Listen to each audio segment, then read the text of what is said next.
Criar a joc lent, l'art d'acompanyar sense pressa. Un podcast de l'Ilmon per a famílies que vulguin mirar la infància amb uns altres ulls. Perquè jugant aprenem a viure.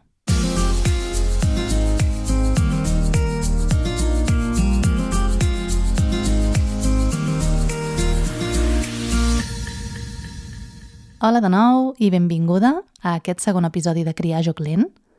Si ets aquí, segurament tens ganes d'entendre millor aquest misteri tan gran i a la vegada tan senzill que és el joc. Del joc en parlem molt, però de vegades ens oblidem del més bàsic. I és que el joc no és un luxe, ni un premi, ni un parèntesis, sinó que el joc és necessari al llarg de tota la vida. I avui parlarem de tot això. Ens centrarem en el joc com a llenguatge essencial de la infància.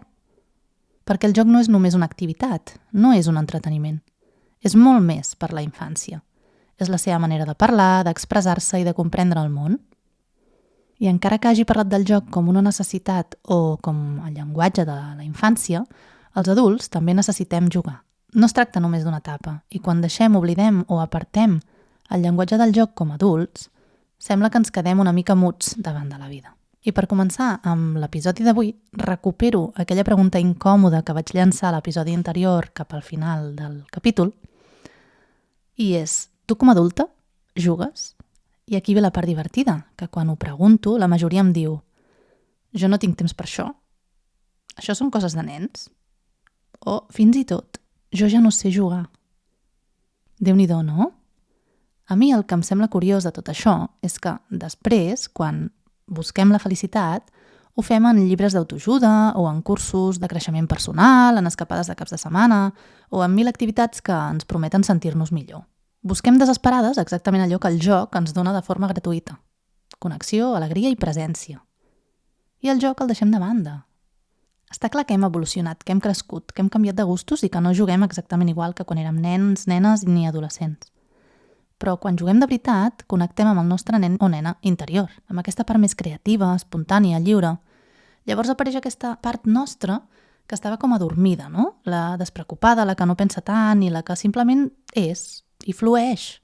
I això, en un món que ens demana ser productives i eficients les 24 hores del dia, és pura medicina. Així que aquesta resposta de jo ja no sé jugar o això és cosa de nens, no tinc temps per això, a mi ja no em serveix. Hi ha 1000 maneres de jugar com a adultes. Per exemple, quan improvises un sopar amb el que et trobes a la nevera i resulta que et surt un plat que ni esperaves i que està boníssim. O quan balles sense pensar si fas el ridícul ni en el què diran. Fins i tot quan t'endinses en un hobby només pel plaer de fer-lo, sense cap objectiu. També quan et deixes anar amb els teus fills o filles sense controlar res. Tot això també és joc, és presència, és vida i és dir-li sí a la lleugeresa i a la simplicitat, a posar-nos-ho fàcil. El problema és que de grans hem associat el joc a la pèrdua de temps, com si no fos prou seriós. El que no sabem és que quan juguem també ens reconstruïm per dins. De petits jugàvem per entendre el món. De grans podem jugar per entendre'ns i retrobar-nos amb nosaltres mateixes. I potser aquí és on el joc es converteix en una eina preciosa d'autoconeixement. Quan t'atreveixes a provar, a fallar, a riure't de tu mateixa, a deixar el control, estàs fent exactament el que els teus fills i filles fan cada dia mentre juguen. Però nosaltres, adultes, ens hem posat la màscara de la serietat. Ens hem convençut que jugar no és productiu. I sí, és cert, el joc no produeix res tangible, no genera resultats, no dona títols ni mèrits. Però saps què sí que fa? Ens torna a la vida. Ens fa veure la senzillesa i gaudir de les petites coses. Així que no és veritat que no saps jugar. Al final és el millor que saps fer. Ho vas fer durant molts anys de la teva vida, sense cap manual d'instruccions ni cap objectiu final. El que passa és que se t'ha oblidat. I com qualsevol cosa que se'ns oblida, s'oxida. Però es pot recuperar, només cal practicar-ho de nou. Jo quan hi connecto, tot i que a vegades em costa, perquè continuo sent una adulta amb unes obligacions i una necessitat de produir molt arrelada al meu interior, em quedo realment perplexa de com m'arribo a divertir. I aquesta sensació fa que em pregunti moltes vegades: però com he oblidat això? Com ho puc recuperar diàriament?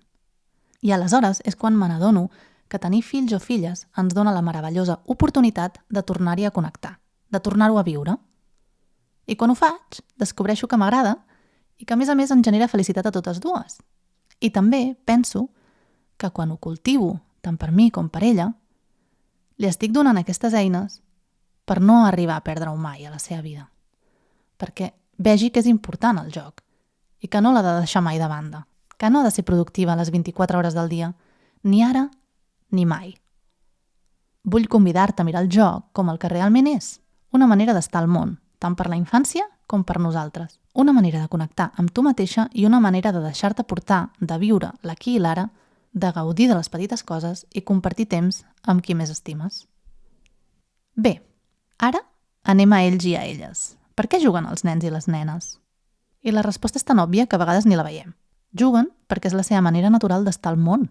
No juguen per passar l'estona, juguen per créixer. Juguen per entendre les emocions, per imitar-nos, per assajar situacions de la vida real. I quan un nen o una nena juga, al final està treballant les seves pors, els seus desitjos, la seva imaginació, la seva relació amb l'entorn. Quan un infant juga, està assajant la vida. Si juga a botigues, entén com funciona l'intercanvi. Si juga a metges, processa pors i experiències. Si corre i salta, descobreix els límits del seu cos i la seva força.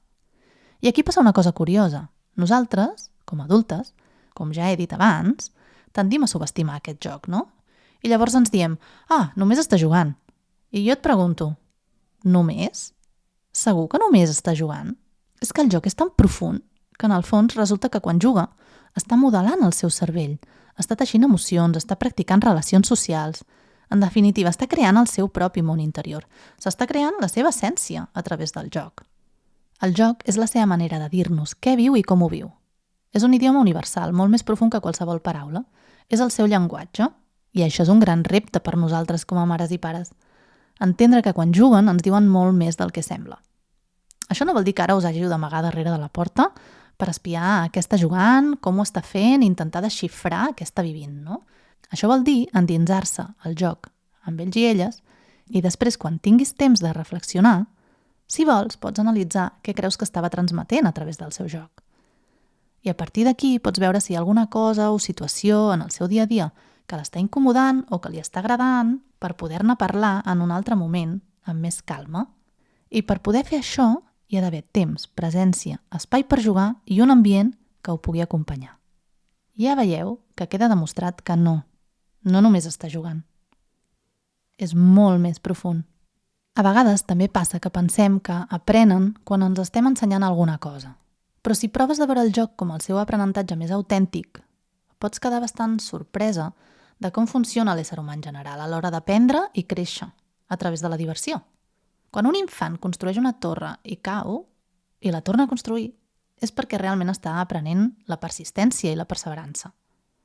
Quan s'inventa històries, està construint un pensament simbòlic i una creativitat mental. Quan juga amb una nina, no és un joc banal. Realment està posant en pràctica l'empatia cap als altres. Quan es baralla jugant amb un amic o una amiga, no és una discussió sense sentit. És pràctica social. És aprendre a gestionar conflictes. I això és infinitament més valuós que qualsevol fitxa o qualsevol activitat dirigida o qualsevol resultat que puguem demanar amb un aprenentatge que estiguem ensenyant o transmetent. I ara vull compartir amb tu un altre concepte bastant clau en el joc. El joc ha de ser lliure, si no ja no es tracta de jugar. No t'atabalis, t'ho explico. El joc lliure és aquell on el nen o la nena decideix què, com i amb què vol jugar, sense que hi hagi cap adult dirigint, ni controlant ni corregint. Si no, ja no es tracta de joc, sinó més aviat d'activitat o proposta. I això és el que ens costa com més d'entendre i posar en pràctica com a mares i pares, perquè la relació que establim amb ells, el vincle que volem adquirir, genera com conflicte, no?, amb aquest tipus de joc lliure, deixant aquest espai per jugar lliurement. Però clar, és que això d'acompanyar aquest joc lliure no és fàcil. I només en presència, sense participar del joc, a vegades no sabem ben bé com fer-ho, o ens avorrim, o sentim que no aprofitem el temps, o que no ens divertim com ens agradaria amb els nostres fills i filles. I podem caure en l'error d'acabar dirigint un joc que en l'essència era lliure. És com el mateix cercle viciós de la productivitat del món adult que comentàvem abans, no? De fer coses per sentir-nos productius, sentir que estem connectant, sentir que estan passant coses, no? I no va d'això. I ara et responc una de les preguntes més repetides entre les famílies, que potser tu també et deus estar fent. Com podem acompanyar aquest joc sense dirigir-lo? Jo, a vegades, el que faig és mantenir-me ocupada en el seu mateix espai, o bé plegant roba, o teixint, o fent petits bricolatges, o tallant verdures, fent alguna tasca manual. perquè ella noti que hi soc sense intervenir dirigint el seu joc. I perquè es puguin donar aquestes situacions en què ella juga i jo hi soc només en presència, cal posar consciència en la resta de situacions quotidianes, com ara les cures o les seves necessitats bàsiques d'higiene, alimentació, amor, caliu, etc. Sense anar amb el pilot automàtic, senti present de veritat. Així, tota la resta flueix molt millor i el joc lliure surt realment de forma espontània, perquè hem enfortit el vincle amb totes aquestes situacions que t'acabo de comentar. El joc lliure és un espai on ells i elles són els propis protagonistes. És el seu racó on aprenen a ser. I la nostra feina, com a pares i mares, no és omplir-los de jocs ni de propostes. És donar-los temps, espai i confiança perquè puguin desenvolupar-se com a éssers humans a través del seu propi llenguatge, el joc. Així que acompanyar aquest joc no vol dir estar-hi jugant constantment. Vol dir saber-hi estar d'una altra manera, en silenci, observant, disponibles, no com a protagonistes, sinó com a presència segura. El joc necessita aire, espai, silenci i no sempre cal posar-hi paraules ni idees. De vegades només cal mirar. Quan el teu fill o la teva filla juga, ja sap què necessita fer en aquell moment. Potser tu no ho entens, però ell o ella sí. I a vegades la millor ajuda és quedar-se al marge, no des de la distància, sinó des de la confiança. Acompanyar vol dir confiar. Confiar que pot, que sap, que no cal que hi siguis sempre per ensenyar. Vol dir respectar el seu ritme, el seu temps i la seva manera de fer. Quan un infant juga i aixeca la mirada per veure si encara hi ets, el que necessita no és que li diguis com continuar. Només vol saber que hi ets, que pots seguir explorant i que si cau, s'enfada, s'atura, tu hi seràs. I aquí és on entra la màgia de la presència tranquil·la, aquesta presència que no dirigeix però que acompanya, que no corregeix però sosté, i que no imposa però cuida.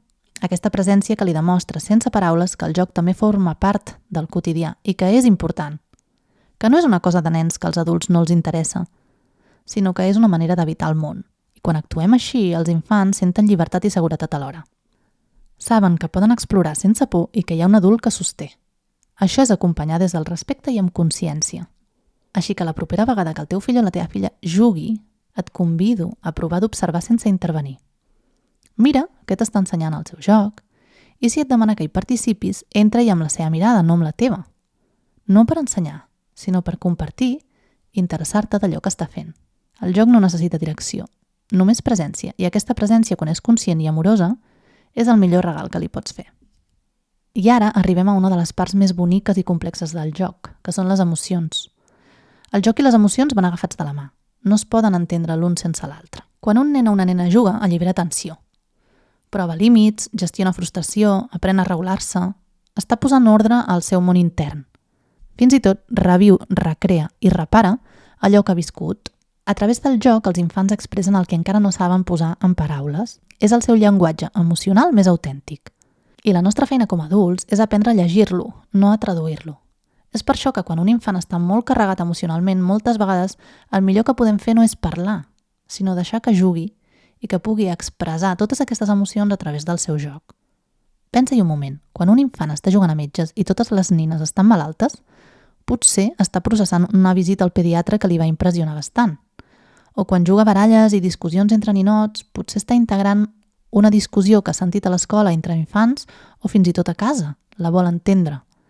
I quan corre, crida o s'enfada jugant, no és perquè vulgui molestar, és perquè realment està expressant tot el que sent d'una manera més segura i natural. Està exterioritzant totes aquestes emocions que potser ha hagut de contenir al llarg del seu dia. Els infants no venen amb un manual sota el braç. Ja ens agradaria, oi? A mi no em funciona dir-li quan senti ràbia respirem fons. El que em funciona és que ho visqui i que ho expressi. Al final necessita treure-ho. Jugar a lluites o a saltar al sofà o fer l'espia o disfressar-se de monstre són maneres legítimes de descarregar les emocions. És com si el seu cos digués deixa'm moure'm, deixa'm treure tot això que tinc a dins. I aquí el nostre paper és bastant clau. Hem de sostenir-ho sense frenar-ho. Perquè si diem para, ja n'hi ha prou, no cridis tant, al final no estem sostenint, estem bloquejant. Cal mirar-los i confiar que aquell moviment, aquella acció és exactament el que necessiten per poder tornar al seu centre. Moltes vegades aquest tipus de joc pot semblar una mica caòtic, sorollós. A mi també em salta el tic a l'ull quan el joc es converteix en això, Però és precisament allà on es cuida la seva autorregulació.